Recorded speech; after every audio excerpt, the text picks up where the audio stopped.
초록어린이재단에 매달 100만 원을 후원하게 되었습니다. 이 모든 게 구독자, 시청자 여러분 덕분입니다. 구독과 좋아요 감사합니다.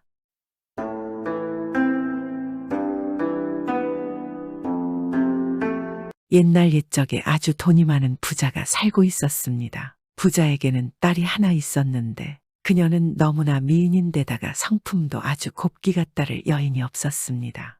그런데 이 딸에게는 연모하는 사람이 있었습니다. 그 사람은 다름 아닌 이 집안의 머슴인 돌쇠였습니다. 그런데 돌쇠는 멍청하기로는 마을에서도 아주 유명했습니다. 모두들 그를 바보 돌쇠라 놀렸습니다. 하지만 그는 진짜 바보가 아니고 아주 착하고 너무 순수한 것입니다. 단지 어릴 때부터 배움이 너무 없어 무지한 것입니다. 그런 돌쇠를 끔찍이 연모하는 이 주인집 딸은 어느 날 돌쇠에게 자신의 마음을 고백하고 말았습니다. 저를 아내로 맞아주세요. 저는 어릴 적부터 돌쇠 당신을 연모하고 있었습니다. 돌쇠는 너무 황당하고 당황했습니다. 하지만 그 역시 남몰래 그녀를 몹시 연모하고 있었으므로 차마 거절할 수가 없었습니다. 이럴 수가. 그리만 할 수 있다면 나로서는 더 바랄 게 없습니다. 그런데 내가 가당키나 하겠습니까? 그럼요, 물론이에요. 저는 돌쇠 당신만 있으면 된다고요. 그렇게 두 사람은 서로 혼인을 약속하였습니다. 하지만 이런 사실이 곧 부자의 귀에 들어갔고 그는 너무나 화가 났습니다. 학식도 없고 가문도 없고 자신의 집에서 머슴으로 일하는 사내를, 그것도 멍청하기로는 마을에서 유명한 놈을 좋아하는 자신의 딸까지도 너무나 미웠습니다. 이런 고이한 것, 내가 얼마나 자기를 애지중지 키웠는지 모른단 말인가. 내가 너희들에게는 한 푼의 재산도 나누어 주지 않을 것이야. 그래, 어디 고생을 해봐라. 나가서 거지처럼 살아봐라. 반드시 후회하고 돌아올 것이다. 그러나 딸은 아버지의 노여움 같은 것은 전혀 개의치 않았고 돌쇠와 둘이서 조촐하게 혼인을 했습니다. 두 사람은 부자의 집을 떠나서 작고 초라한 집에서 생활을 해나갔습니다. 그러나 너무나 가난했기에 하루에 한 끼 식사도 하기 힘들었습니다. 하지만 그럼에도 부인은 늘 웃음을 잃지 않았고 남편인 돌쇠의 뒷바라지를 했습니다. 돌쇠는 가난을 잘 참아주는 아내에게 말했습니다. 부인, 이렇게 부족한 나와 함께 해줘서 너무나 고맙소. 우리가 지금은 궁핍하기 때문에 어렵고 힘든 일이 많소이다.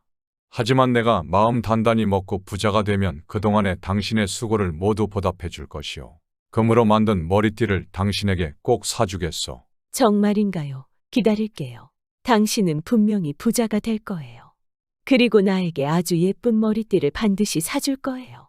그 뒤로 돌쇠와 그의 부인은 가난한 살림이었지만 많은 사람들에게 온정을 나누어주며 착실하게 살아갔습니다. 그리고 그렇게 세월은 흘러 돌쇠의 나이가 30살이 되었습니다. 그러던 어느 날 부인이 30살이 된 돌쇠를 불러서는 갑자기 공부를 하라고 말했습니다. 당신 이제는 유명한 스승님을 만나 공부하고 오세요. 저는 이제 혼자서도 먹고 살 수 있답니다. 그러자 돌쇠가 말했습니다. 당신도 알다시피 내 나이 30이요. 이 나이에 시작해서 도대체 뭘 배운단 말이오. 가르침을 배우는 데는 나이가 상관없음을 왜 모르십니까? 당신의 무지는 평생 당신을 귀한 사람으로 대접받지 못하게 할 것입니다. 돌쇠는 부인의 간곡한 부탁이므로 공부하겠다는 각오를 하긴 하였는데 썩 내키지는 않았습니다. 그래서 차일피일 공부하러 떠나기를 미루고 있었습니다. 그러던 어느 날 돌쇠는 우연히 우물가를 지나다가 우물의 가장자리에 큰 돌들이 파여 있는 것을 발견했습니다. 아니, 어째서 이 부분만 돌이 파여 있을까? 그는 혼잣말로 중얼거렸습니다. 그런데 어디선가 이런 대답이 들려왔습니다. 두레박을 들어 올릴 때마다 두레박줄에 돌이 쓸려서 그런 것이다. 그 줄이 돌을 흠집내기는 너무나 약하지만 오랜 세월을 계속 꾸준히 반복했기에 홈이 파진 것이지. 아이, 누구시 어디서 나는 무슨 소리지? 돌쇠는 주변을 둘러보았으나 아무도 없었습니다. 그리고 돌쇠는 말을 듣고 곰곰이 생각에 잠겼습니다. 이렇듯 가늘고 약한 두레박줄이 돌같이 단단한 것을 닳게 할 수 있다면 이 육신의 마음만 있으면 아무리 쇠붙이같이 단단한 학문이라도 내가 충분히 공부할 수 있을 것이구나. 돌쇠는 그렇게 깨달음을 얻고 아내의 말에 따라서 공부하러 길을 떠났습니다. 그는 묘양산에 있는 큰 남자를 찾아갔습니다. 그리고 유명한 대사님을 만나서 제자가 될 것을 청하고 또 청했습니다. 대사는 돌쇠의 순백하고 착한 마음을 보고는 허락했습니다. 그리하여 대사의 문화에서 12년 동안이나 가르침을 받았습니다. 그리고 피나는 노력 끝에 돌쇠는 경전에 능통해졌고 아주 유명해졌으며 수많은 사람들이 그를 스승으로 따르게 되었습니다. 그는 자신을 따르는 제자들을 거느리고 그의 고향으로 돌아가고 있었습니다. 한데 가는 길에 우연히 고향의 소식을 듣게 되었습니다. 고향 사람은 그에게 이렇게 말했습니다. 우리 마을에 외지인이 한 명 와서는 자네 부인에게 첫눈에 반했어. 외지인이 자네 부인에게 이렇게 말했지. 당신은 혼인을 잘못한 거요. 무식한 바보랑 혼인했기 때문에 당신 아버지까지 당신을 모른 채 한다면서요. 이 고생을 하는데 게다가 남편이라는 작자는 집을 나간 지 12년이나 되었는데도 콧배기조차 보이지 않으니 어찌 당신 혼인이 불행하다고 말하지 않겠소. 당신은 지금 과부나 마찬가지가 아니오. 그러지 말고 내가 행복하게 해줄 테니 나와 삽시다. 그러나 자네 부인은 한치의 흔들림도 보이지 않았다고 하네. 그러면서 이렇게 말했다는군. 나는 그분이 앞으로 12년을 더 객지에서 계신다 해도 원망치 않습니다. 아무리 오랜 시간이 흐르더라도 상관치 않습니다.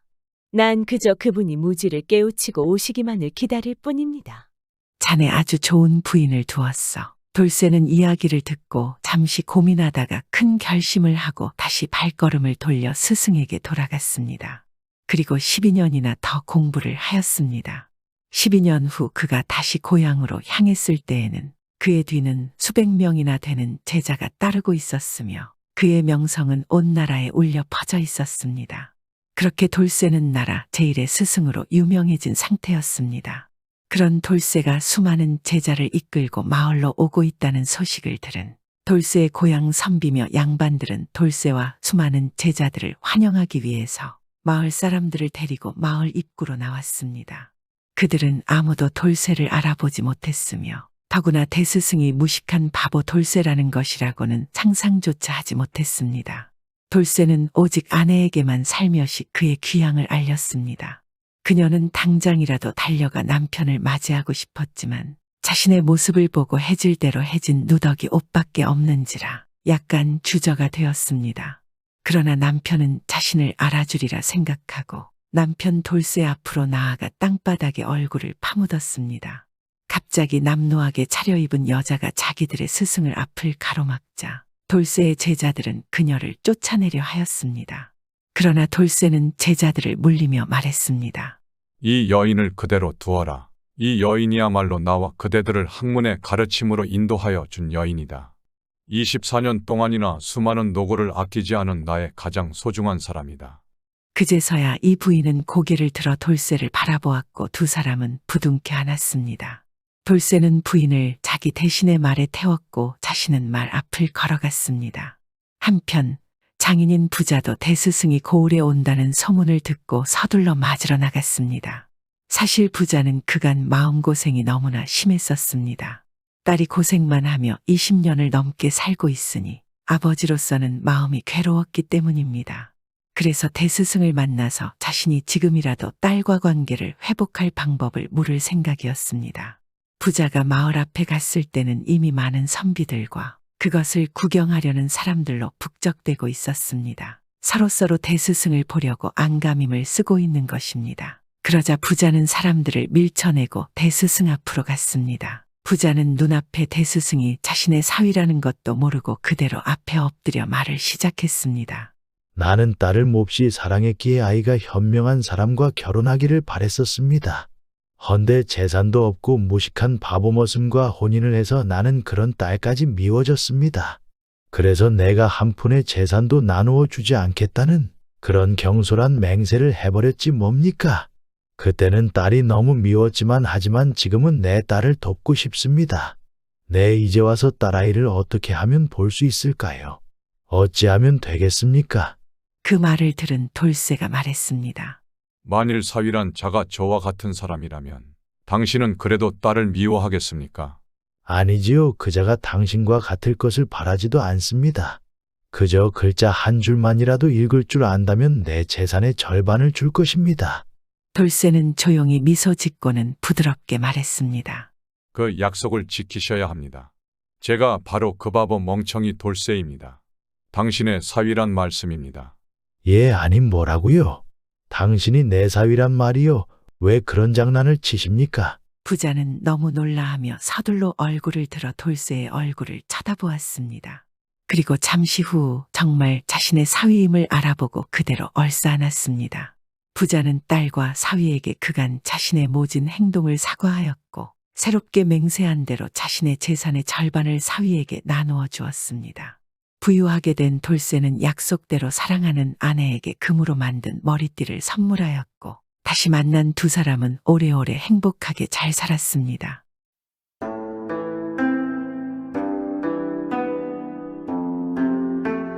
옛날 옛적 한 시골에서 한 과부가 슬아의 아들 하나를 데리고 살고 있었습니다.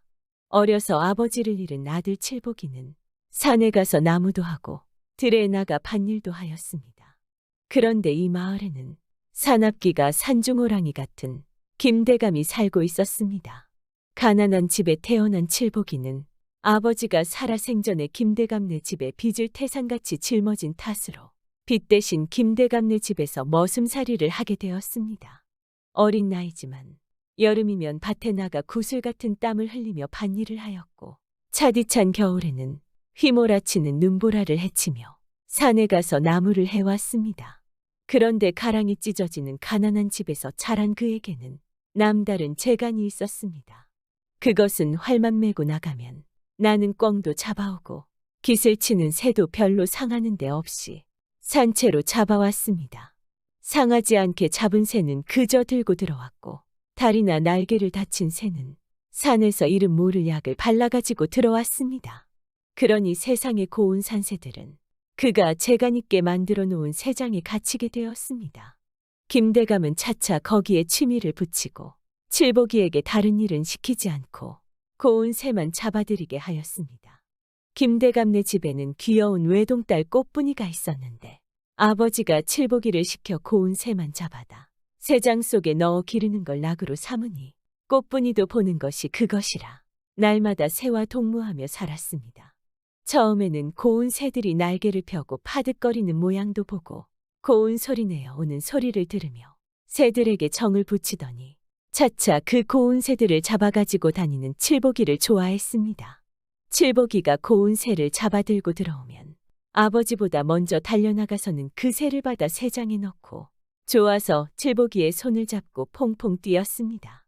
칠복이와 꽃분이는 머슴이니 양반가의 딸이니 하는 것을 모르고 서로 좋아서 야단이었습니다. 어느 날 김대감네 집에 손님이 와서 김대감은 그 손님과 이야기를 나누게 되었습니다. 그런데 그 틈에 칠복이를 쫓아나간 꽃분이는 종일 칠복이를 따라다니다가 어둑어둑해서야 집에 돌아왔습니다. 꽃분이는 고운 새를 잡아 쥐고 웃는 낯으로 집에 들어섰지만 김대감은 성이 머리끝까지 치밀어 올랐습니다. 그날로 김대감은 칠복이를 내쫓았습니다. 그 후부터 가난한 집 칠복이는 나무도 해 팔고 남의 허들의 일도 하면서 어머니 모시고 살았습니다. 그러는 사이에 유수와 같은 세월은 흐르고 흘러서 어느덧 3년이라는 세월이 흘렀습니다. 화창한 어느 봄날이었습니다. 앞산에서는 봄빛이 무르녹고 뒷산은 푸르청청하며 꽃들은 아름다움과 그윽한 향기를 자랑하였습니다. 칠복이가 일밭에 갔다가 나무 한 짐 지고 성큼성큼 걸어오는데 앞을 보니 굽이굽이 흐르는 맑은 물이 있었습니다.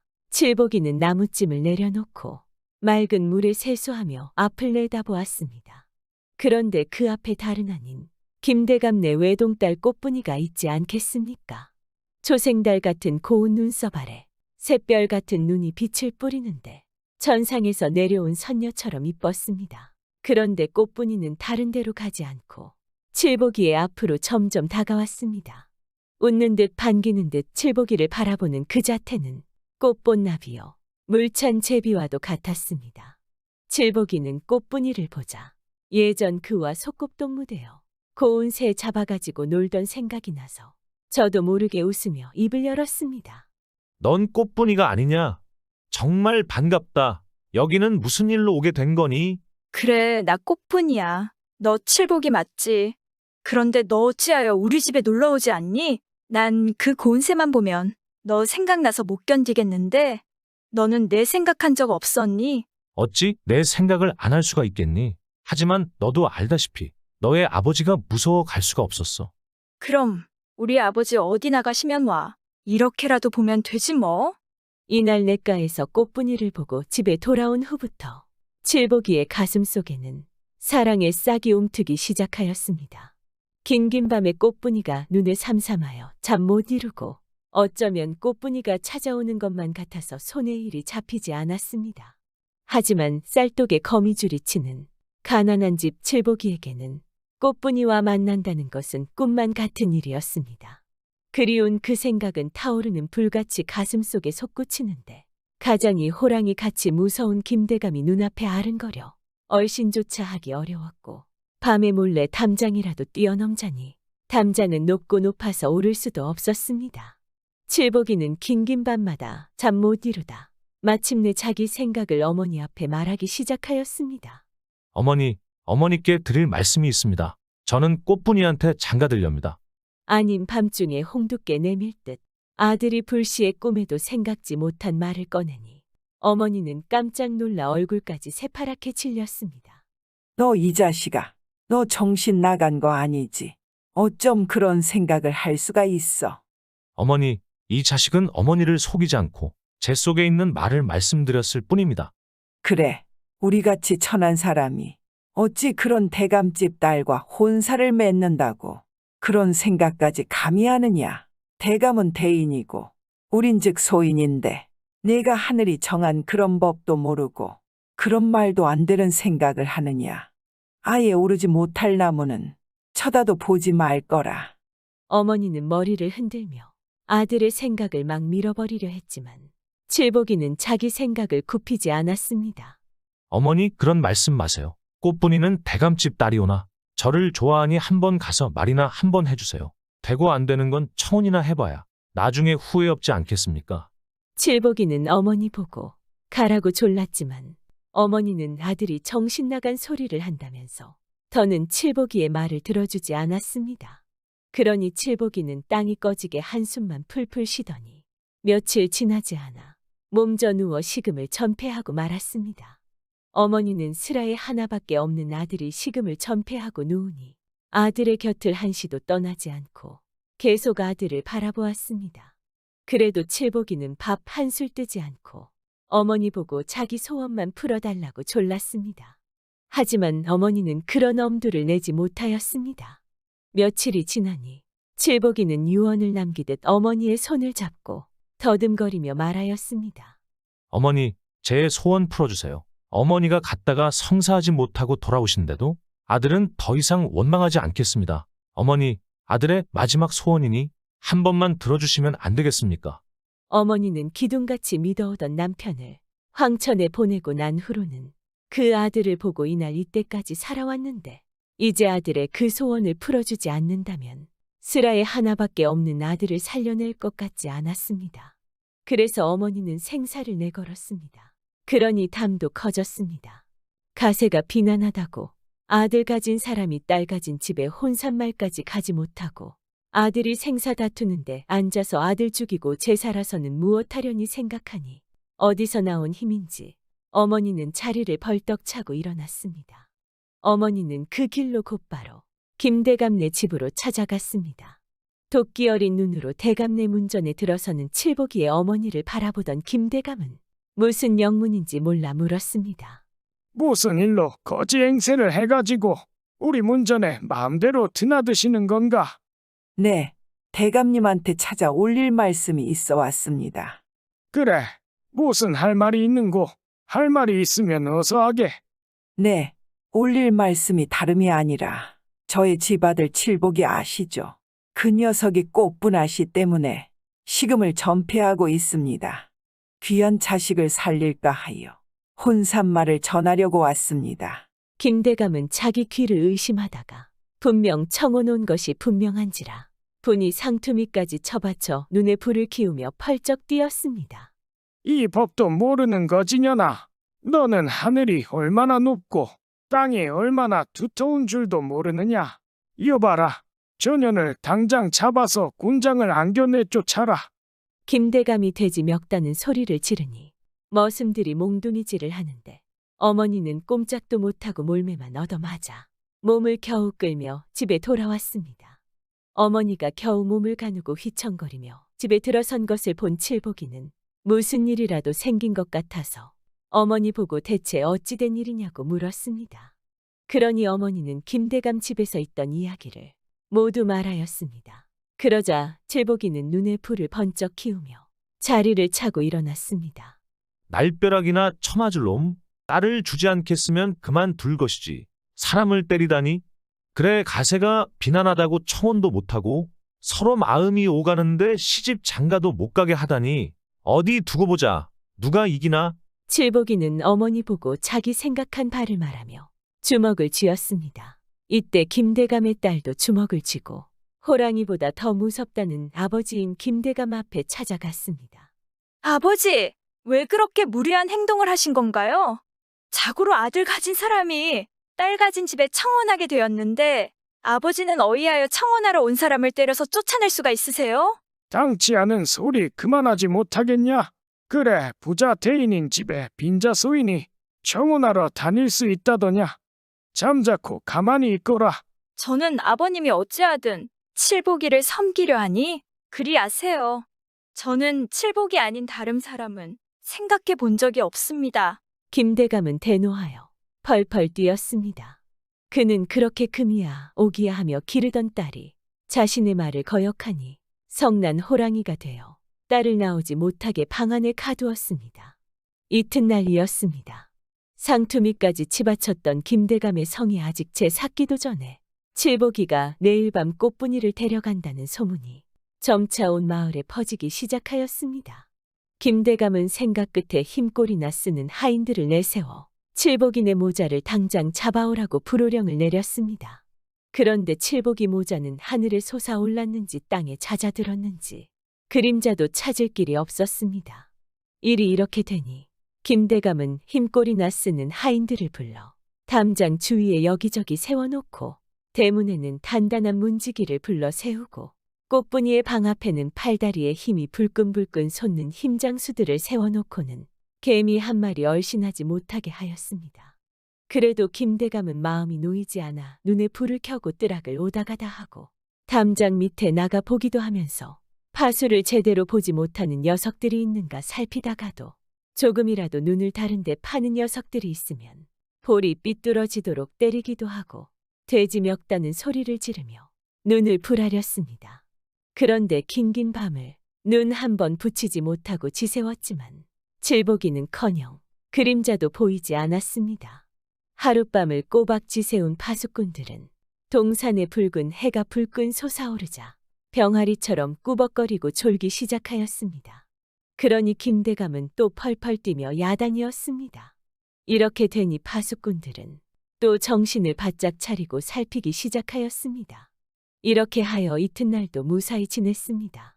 그런데 사흘이 지나자 김대감의 독살에 눈 한 번 붙여보지 못한 하인들과 문지기며 꽃분이의 방을 지켜섰던 힘장수들도 서서히 지쳐가기 시작하였습니다. 바로 이날 저녁밤 드디어 칠복이가 나타났습니다. 눈에 불을 켜고 있는 칠복이가 김대감네 담장 밑에 이르니 담장을 지키던 하인들은 코를 골며 자고 있었고 대문에 들어서니 문지기란 녀석은 큰 대문에 기대어 자는데 나무칼로 귀를 베어가도 모를 형편이었습니다. 이리하여 칠복이는 생각과 같이 대문을 열고 꽃분이의 방 앞까지 갔습니다. 꽃분이의 방 앞에 가보니 꽃분이를 지키던 한다 하는 힘장수들도 서로 머리를 맞대고 자는데 쥐어 흔들어도 죽었는지 살았는지도 구분하기 어려웠습니다.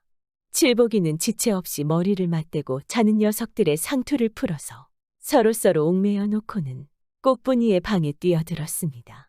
그런데 이렇게 안팎 사람들이 다 죽은 사람같이 되었는데 꽃분이만은 미인도에 갓 빠져나온 사람처럼 해달같이 환한 얼굴에 꽃같은 웃음 짓고 칠복이를 반겼습니다. 그대가 나를 반겨 맞아줄 것이라 믿고 이렇게 어두운 밤에 찾아왔으니 나를 사랑한다면 날 따라 가시오. 아니면 나는 그냥 혼자 돌아가겠소. 나랑 같이 가겠소. 이날이 오기를 기다렸어요. 소녀는 낭군님 가는 길이 벼랑 같이 험하다 해도 따라가겠습니다. 꽃분이의 그 샛별 같은 눈은 눈부신 빛을 뿌렸고 타는 촛불 같은 칠복이의 눈은 진주처럼 눈부신 빛을 뿌렸습니다. 그들은 서로 쳐다보다가 지옥같이 답답한 그 방을 뛰쳐나왔습니다. 날이 밝자 꽃분이의 방을 지키던 한 녀석이 겁이 덜컥 나서 머리를 버쩍 드니 누군가 상투를 쥐어 당겼습니다. 어느 녀석이 남의 상투를 당겨 이 바람에 눈을 뜬 녀석들은 서로 남의 상투를 잡아채며 옥신각신하다 방 안을 살펴보니 꽃분이가 없었습니다. 깜짝 놀란 하인들은 서로 제가 살겠노라 젖먹던 힘까지 내다보니 옥매놓은 상투는 옥죄이기만 해서 누구도 누구를 이기지 못하고 기진맥진에 다 넘어지고 말았습니다. 김대감은 점심때가 다 되어서야 잠에서 깨어났습니다. 또 하룻밤 무사히 잤다고 천천히 일어나 꽃분이의 방부터 살피었습니다. 그런데 힘장수들이 상투를 서로 얽매고 쓰러져 있었습니다. 김대감은 그만 정신 나간 사람이 되어 꽃분이를 부르다 그의 대답도 듣지 못한 채 그 자리에서 정신을 잃고 쓰러졌습니다. 어느덧 이 소식이 멀리 떠났던 칠복이의 귀에까지 들어가게 되었습니다. 칠복이는 그동안 자신과 어머니께 한 행동을 생각하면 김대감이 무척 괘씸하고 보기조차도 싫었습니다. 하지만 아버지를 걱정하는 꽃분이를 보고는 다시 김대감네 집으로 돌아와 정성껏 김대감을 간호하였습니다. 그 후 점점 상태가 호전된 김대감은 칠복이와 어머니께 진심 어린 사죄를 하며 칠복이에게 모든 재산을 물려주었습니다. 이렇게 하여 칠복이와 꽃분이는 하루하루 어려운 사람을 도와가며 행복하게 살았습니다.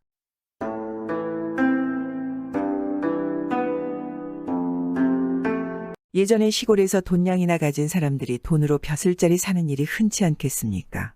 뭐 그리 별난 일도 아니었습니다.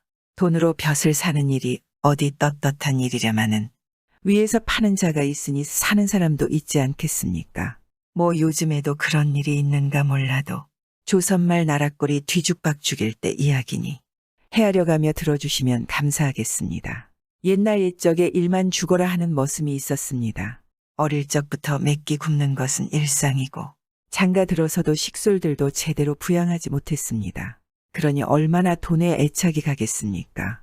남들 자는 시간에도 일하고 밥 먹는 시간도 아끼면서 일만 했습니다. 눈만 뜨면 일하고 몸이 너무 곧해서 쓰러지면 그냥 자는 것입니다. 그리고 10여 년이 흘러 제법 많은 땅도 사고 기와집도 올렸습니다.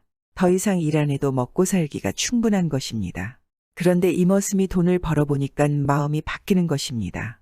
자신이 머슴 살던 안주인도 머슴 출신인데 돈으로 양반을 사서 떵떵거리며 사는 것입니다. 머슴은 생각했습니다.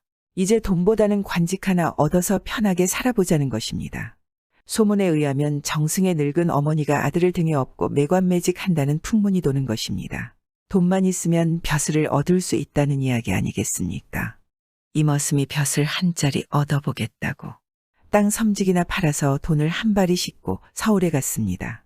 세도가 떠르르한 정승의 어머니 마나님 집에 가서 문객으로 며칠 묵으면서 눈치를 보다가 돈 한 바리 내놓고 마님에게 단도직입적으로 말했습니다. 마님 염치 없으나 어디 군수 자리 비거든 나 한 짜리 주십시오. 했습니다. 마님은 탐욕스러운 미소를 지으며 돈을 가져가며 응, 그러지.